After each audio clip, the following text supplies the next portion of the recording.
Hi, everybody. Welcome back to Tech Safe, brought to you by WCCA TV in Worcester, Massachusetts. My name is Cece Doucette, and I am the Director of Massachusetts for Safe Technology, as well as the Education Services Director for an international nonprofit called Wireless Education. We thank you for your time in joining us to learn wireless technology risks and, most importantly, safer technology solutions. It is my great privilege today to introduce you to our guest, Senator Michael Moore, who has been in the Massachusetts legislature for how long, Senator Moore?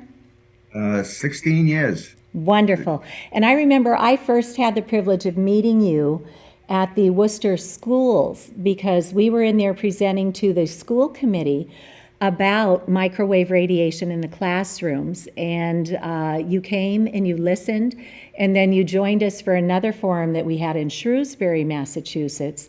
First, we did a screening of the award-winning film Generation Zapped, which is now, we're happy to announce, available on Amazon Prime. And most of our libraries have streaming services that now carry this amazing film, Generation Zapped, that teaches us in a lovely way what these invisible man-made frequencies are and biologically what they're doing to our bodies and our brains and what we can do to protect ourselves better. And then you also joined us when we had a world expert panel at the Shrewsbury Public Library. We had Dr. David Carpenter, who is a leader in this field, and he is also an advisor to the World Health Organization. We had Dr. Martha Herbert, who founded the Autism Lab at Massachusetts General Hospital. She's a Harvard pediatric neurologist who sees huge connections between these man-made energies and the illnesses that the families in her care are suffering from. We also had with us Frank Clegg, who's the retired president of Microsoft Canada. He has done his research, and he now knows that these man-made frequencies are not safe. So it's been wonderful to connect with you over the years through these many different intersections. And today we would like to focus on another form of man-made microwave radiation that's coming off of our utility meters for gas, water, electric, solar, propane. These are all now being equipped with radio frequency transmitters on them that it turns out are also extraordinarily harmful. So, Senator Moore, do you want to talk us through the bill that you have introduced to at least give the public the right to say, no, thank you, I don't want that on my home? Sure. Thank you, Cece, for having me on the show. And I guess like many legislators would tell you that a good portion of the legislation we file comes from our interaction with our constituents or advocacy groups that have a policy issue that they'd like to see addressed. And I never would have known about this issue until you and your organization, your peers, brought this to my attention. And it's funny because there were other legislators that were living in the city of Worcester that had these smart meters attached to the house and didn't know it.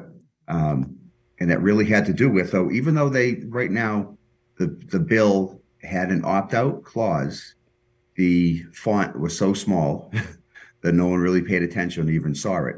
So this is really, and the issues that you brought up resulted in me filing this legislation. So what this legislation would do, it would allow consumers to choose which type of meter they have installed at their homes, one of the old analog meters or one of the new smart meters, the wireless smart meters. And it would also require the font of the notice on your bill to be of a size that people could easily see, so that they would know that they have this right to either have it or not have it. And also, which seems to be part of the, I think the main crux of the opposition from the wireless companies, is you would have the right, if you opted out, that you wouldn't be charged an additional fee. That seems to be really the big point that they oppose, is the fact that we want the consumer to be able to have this right and not have to pay a fee for utilizing this right. So that's really what this bill would be do. It's really a very simple concept as far as consumer protection, it's transparency, and it's but the possibility of what they have attached to their homes. Yeah, and if I may quote from the language in the bill, some of the really good information is that the company shall promptly comply with such removal and replacement installation, because when people are sick from these man-made energies, they need to have a safe haven in their own home. And then it was wonderful that you also wrote in there that they are prohibited from shutting off service to a ratepayer based on the ratepayer's utility usage or on the ratepayer having electromechanical analog meters. This is critically important. I met a woman from Bridgewater, I think, and she is electromagnetically sensitive. She has medical diagnoses, so a doctor's letter, and she went to her town, and they have their own utility company.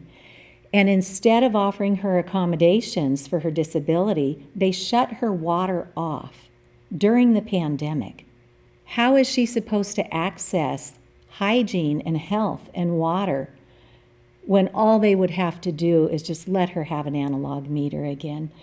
And it also says in here that they are prohibited from imposing any distinctive or disincentive on a ratepayer for not consenting to the installation or use of wireless meters. And we see problems happening in real time. If we go to Massachusetts for Safe Technology and you go to our resources page, you can link down to the bills that we have filed this session. And when you get there, you can see the videos from the hearings. And just last month when we had the hearing on this bill before the Joint Committee on Telecommunications, Utilities, and Energy, there was a family that showed up. And first, the parents have removed their children from the public education setting because they know about the man-made radiation and they do not want their children exposed. So now they're homeschooling. So they brought their two boys to the State House so that the children could see our democracy in action. And when they got up and gave their testimony, what they were telling Senator Michael Barrett and Representative Roy in the two hearings that we had to do was that they went to their town and said, we do not consent to having microwave radiation transmissions on our home, and could we please ask for an opt-out? And that town has thrown this family through the ringer, and now they're turning around and saying, well, we're going to assess you $100 fee like every month. So it's like extortion to try and protect your health. Pardon? The town is? Or the town's going to assess the fee? Or The town is, because they own their own utility. Okay. And so it's just, we need this bill so desperately because all these towns are doing these one-offs, and all they've heard from industry is, hey, the smart grid, the smart system is amazing because guess what? It's going to save your town some money. You're not going to have to pay walkers to go out there and get the readings. You won't even have to pay the employees who now drive by in a truck and point their scanner at the house's digital meter. You'll be able to do all these cost saves, right? So on the surface, it sounds like a really good deal for our towns, but they simply don't know that they're putting a microwave radiation transmitter on everybody's home. And when we were preparing to testify before the Department of Public Utilities, and by the way, thank you again, you sent testimony to the DPU as well, saying that everybody deserves the right to opt out of these. But in preparation from that, I sat down in my dining room with my radio frequency detection meter, and I measured, because the industry will say, oh, it just pulses, a couple seconds a day, it's not a big deal. When I measured on my radio frequency detection meter, in a 24-hour period, 17,000 times that anybody on the other side of that wall was getting jabbed by this spiked erratic pulse of microwave radiation. So the industry has put a lot of disinformation and a lot of spin around this. And I was so grateful to receive from your office your statement of support to the Honorable Michael J. Barrett, Senate Chair of the Joint Committee on Telecom, Utilities, and Energy. And if I may read a paragraph from that, you're summarizing that this legislation is simply about providing consumer choice, concerning the equipment that is attached to their homes or businesses. Many of our constituents suffer from health conditions which require them to reduce their exposure to wireless devices and electronics. This bill ensures that a consumer's request to have an electromechanical analog meter is respected at no additional cost to the consumer. And this is my favorite line, Senator Moore. It is essential that health concerns of Massachusetts residents come before the profit margins of energy companies. I love that you put an emergency preamble on the bill this time. Can you help us understand what prompted that? Well, as you know, we started filing this legislation 3 terms ago, so it's roughly 6 years ago.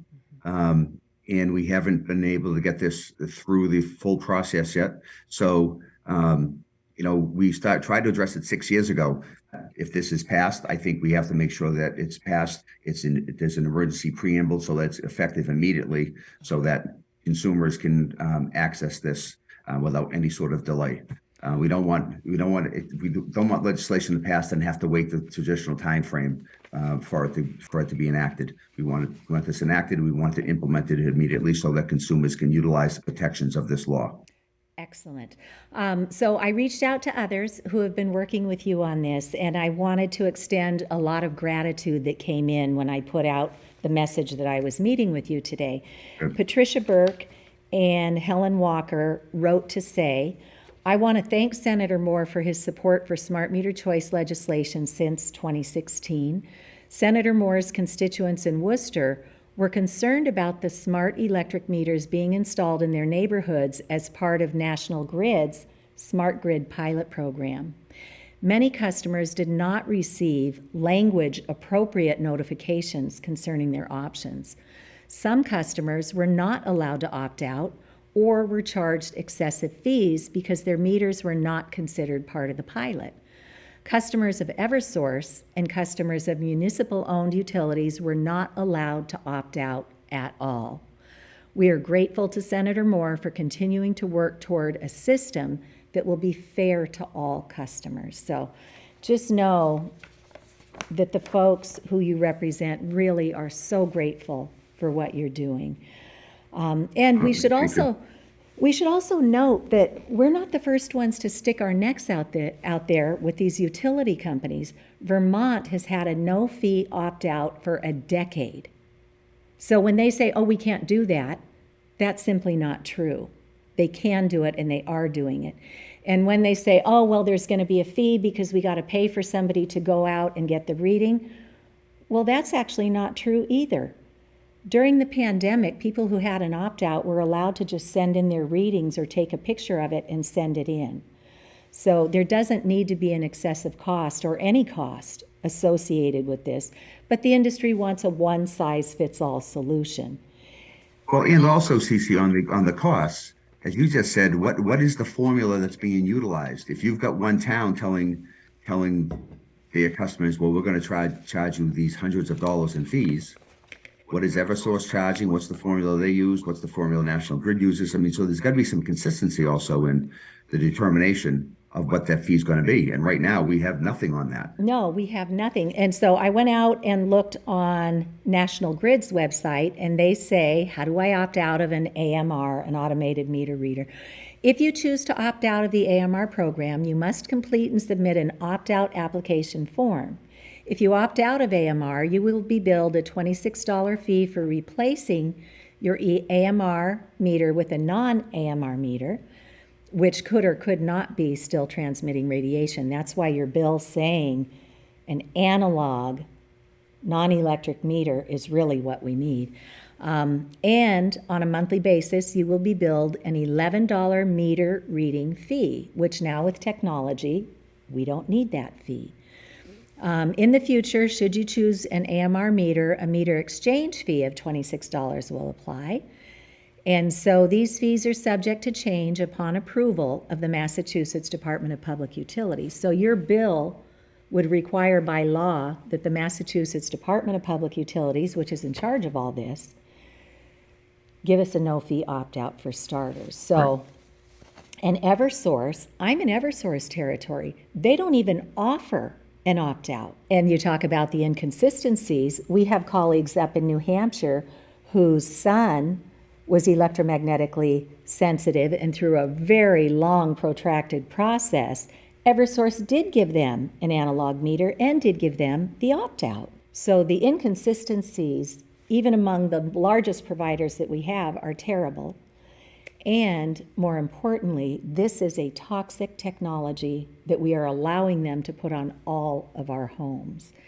And I know you were so gracious, Senator Moore. You gave me 2 hours of your time in district. We sat in Panera, and I showed you the facts on this a few years ago, and you got it, and I could see that you got it. And I know you have children. None of us should be radiating our kids. We have a public health crisis, as we all know, with mental illness.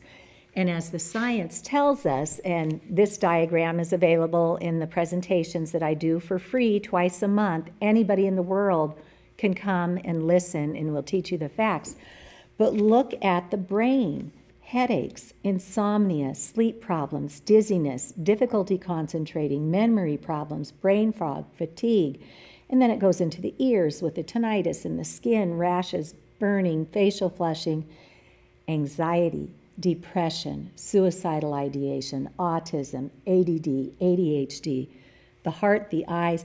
This is all solidly documented in the science, and yet we keep letting these industries put this stuff on our homes. And if we don't get a sleep sanctuary, our body only has so much energy, as the science shows us, and that is calibrated to do proper cell repair and regeneration while we sleep.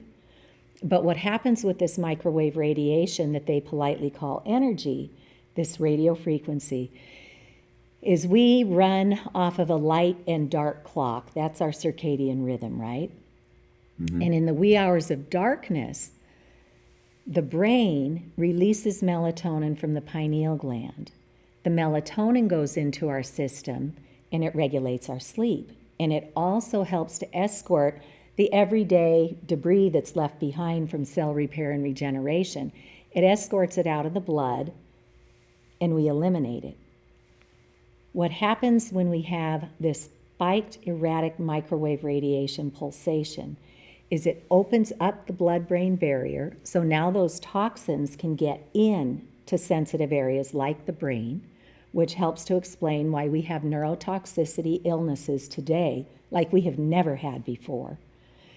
And it also explains why people don't sleep right anymore, because the brain is waiting for darkness, and it sees this invisible, man-made light energy form pulsating at us. You know, the Earth has this beautiful, natural electromagnetic field. It pulses at 7.83 times per second. When we got fancy with digital technology, we started pulsating, so that's 7.83 hertz. We started pulsating in the megahertz range. That's 1 million times per every second. This radiation is going boom, boom, boom, boom, boom to our brain, our hearts, our lungs, our skin. And in the gigahertz range, it's in the billions, 1 billion times per second, we're getting jackhammered by microwaves. So since you and I met, I had the privilege of meeting Dr. Alexia McKnight. She is a veterinarian radiologist, a doctor down in Pennsylvania, and Dr. McKnight works with radiation, and they know they have to take precautions with the x-rays and all the other stuff that they do.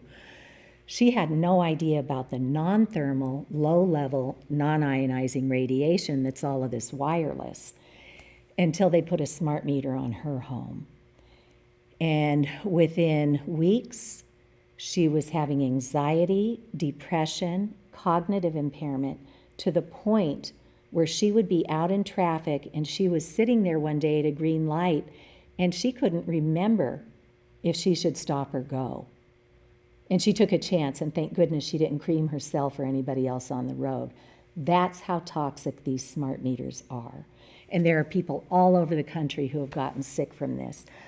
Jeremy Johnson is a Silicon Valley engineer, and he's married to a woman who's a medical doctor. They both got terribly sick very suddenly, and nothing in her medical training could help them to understand why their health was crashing. So when this happens, you wind up going to your doctor and they run the tests they know to run. And then they come up empty. So now you start paying thousands out of pocket to go see an expert, a specialist. They run the tests they know how to run, and they come up empty. So then you're like, well, what the heck? It's not in my mind because I can feel it in my body. So you start doing your own research, and if you're lucky, you find us, and you find that it's electromagnetic radiation. So Jeremy Johnson is a Silicon Valley engineer, and he actually did a TED Talk on this that is really good. It's just 15 minutes, but all of our engineers, all of our doctors, all of our physicists and technologists have only been taught that you have to have heat from a device to cause harm. And the heat is bad, yes, but it's the nature of the spiked, pulsed, modulated microwaves that's harming our cells. So it's wonderful that we are praying we get this opt-out for the people who know. But for all the people who don't know, they're still getting sick. Chattanooga, Tennessee has become a wonderful pilot program where they have hardwired the utility meters to the premises. It's not rocket science to fix. Hook it up with an Ethernet cable because we've already got Ethernet running to our homes. All we got to do is plug in a smart meter into that system in the home, and then you don't need radio frequency.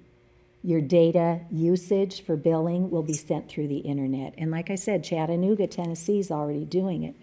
So we are very unwise to allow industry to roll out these smart meter pilot programs. And now in your district in Worcester, they went way over budget. When Maura Healey was the Attorney General, she got involved from the economic standpoint, but nobody has stepped up to protect the citizens, as you say in your letter to Chair Barrett, to put public health ahead of corporate profits. So we are in it deep, Senator, and we really, really need your leadership on this. And I noticed on your letterhead that you, congratulations, are now the Senate Chair of a new committee that we have here in Massachusetts that just came into fruition last session. Do you want to tell us a bit about what that committee is? That's the Committee on Advanced Information Technology and Cybersecurity. So we're right now trying to deal with the issues coming up with artificial intelligence, protecting our systems against cyber attacks, looking at privacy issues. So now we've been having hearings and trying to evaluate the legislation, and looking, hopefully within the next couple of months, we'll have some legislation out there trying to protect people's information that are being maintained by private companies, and even maybe some requirements on industry on what they will have to have in their platforms for cybersecurity, baseline cybersecurity protections. Fantastic. So last session, which was the first session with this committee, you may remember that we have had a bill here in Massachusetts that I got the ball rolling on back in 2014 with Senator Spilka, Senate President Karen Spilka. And in my little town of Ashland, Massachusetts, we became the first in the United States to start addressing this wireless radiation issue. And we came up with best practices for mobile devices to turn off these devices when we're not using them, because otherwise they pulse this radiation constantly. And the science is very clear that children whose brains are still forming, their central nervous system is still forming, their skulls are thinner, their brain has a higher water content, they're absorbing more radiation, and it's damaging DNA and causing a host of those other issues we reviewed. Turn the Wi-Fi on only when needed. Those wireless access points sit there pulsating all day, every day. All you need is a switch to turn it off, or put it on a timer so you only turn it on for as long as you need it, as you make your way to safe, hardwired technology with Ethernet cables and little adapters, and then you don't need wireless in our schools. So we became the first in the United States to even have this little sign, and when I met with Senate President Spilka and showed her the radiation coming off of her cell phone and her then District Director Pooja's laptop, both devices went way into the red zone, and they're looking at me like, really? And I said, yes, and nobody knows. So we became the first to introduce a commission bill. Senator Sear this session now has a commission bill in Senate Resolve 155, and he also has Senate Resolve 156 to protect children from handheld devices. Representative Carolyn Dykma introduced a bill to protect children from wireless radiation in schools. She has left the legislature, and big gratitude to Senator Paul Mark for bringing that bill back this session. That is Senate 316, an act relative to best management practices for wireless in schools and public institutions of higher education. We have had that bill for a very long time, and we have presented in front of the Massachusetts Department of Elementary and Secondary Education. They have said they're waiting for higher authorities to tell them what to do. This bill went to your new committee last session. This session, it has gone back to the Education Committee where it has been in years prior. It's also been with Public Health in years prior. So it may be coming your way, but regardless, I know that as a longstanding senator in our legislature, that people listen to you. And I hope that you will engage us so we can have this critically important conversation, because we are never going to get through the public health and the mental health crisis that our Commonwealth is in if we do not stop radiating our children and ourselves. And as for all of our disappearing pollinator species and other plants, animals, we have a huge body of science showing this is killing them too. So the time is now. We can't afford to keep pushing this off and letting industry just look at bottom line instead of finding that balance between amazing technology. It's so much faster and more reliable if you just plug it back in. But we can't do it ourselves, Senator. We need your leadership. So actually, Cece, and this is where we can't do it all ourselves also. So we've got this legislation filed. What we need now is anyone out there who has any legislation, hopefully this bill that we're talking about for the smart meters, which is Senate 2152, to call their state representative or their state senator, or reach out to the committee that it's in and ask for it to be released favorably, ask for the support. Thank you. That makes it that when we're calling, so that letter I sent, so this way when the committee chair and the committee members see the letter and they see the support that then follows, if they know it's a priority of their citizens or their voters, they will respond to that. So this is where we need your help from constituents on the grassroots So level. thank you so much. And it's our civic duty. We have to empower you guys in enough numbers to be able to do your job. So for everybody You have to listening. remember, I was going to say, you have to remember there's 6,000 bills filed. Yeah. So the only bills that are going to percolate to the top are the one where there's a lot of focus. So if there's a lot of grassroots effort being made towards the legislators, then those are the bills that you're going to see eventually move to the top. If out of the 6,000 bills, this is just one of the lower bracket that don't get a lot of attention, then those are the bills that end up lingering. So this is where we need the constituents to make their outreach to their elected officials. Okay, we will do our best on that. And thank you. I know it's just physically not possible for a legislator to understand the underpinnings of that many bills. So it's up to us as the citizens to say this is a top priority.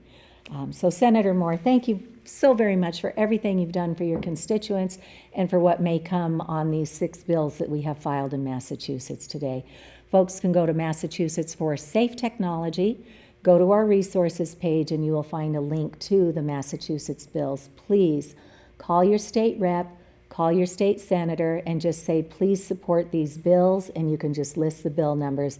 You don't have to convince them. You don't have to get fancy. Just tell them that you care and this is a priority. So thank you, Senator Moore. We really appreciate you taking the time today. Thank you very much. Thanks for having me on. All right. Have a tech safe day, everybody.